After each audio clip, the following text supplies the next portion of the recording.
haihitaji watu wenye akili sana, na pengine nikupe taarifa ya kwamba wenye akili sana duniani huwa hawafanikiwi. Wenye akili sana huwa hawatoboi.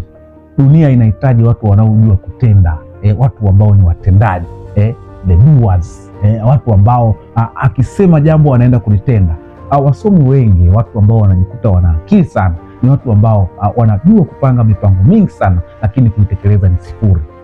Kwa hiyo sasa, ili uweze kuendelea kupambana, ili uweze kufanikiwa kwenye safari yako ya maisha, hakikisha ya kwamba mipango uliyoipanga unaenda katika vitendo, unaweka katika vitendo na unaanza kuitekeleza, ili uweze kufanikiwa katika historia hii ya mapambano, ukatao maskini na hali ya chini.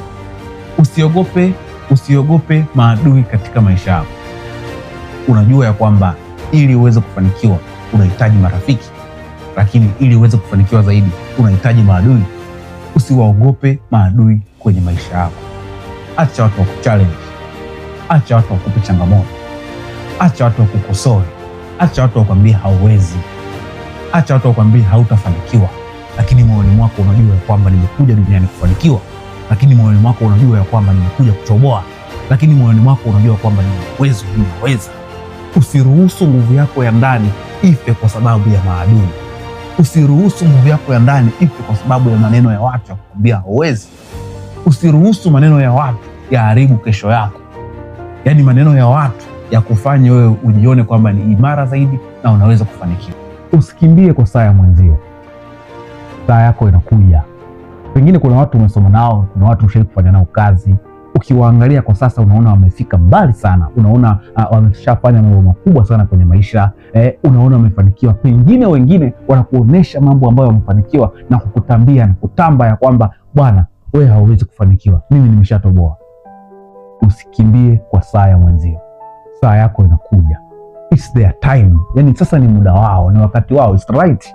Acha wakudharau, acha wakukejeli. Ni wakati wao. Muda wako ukifika, utachagua wakejeli au si wakejeli. So usikimbie kwa saa ya mwenzio, kimbia kwa saa yako. Hauhitaji mipango mingi sana ili ufanikiwe. Yani unahitaji mpango mmoja tu ambao utautekeleza ndipo uweze kufanikiwa.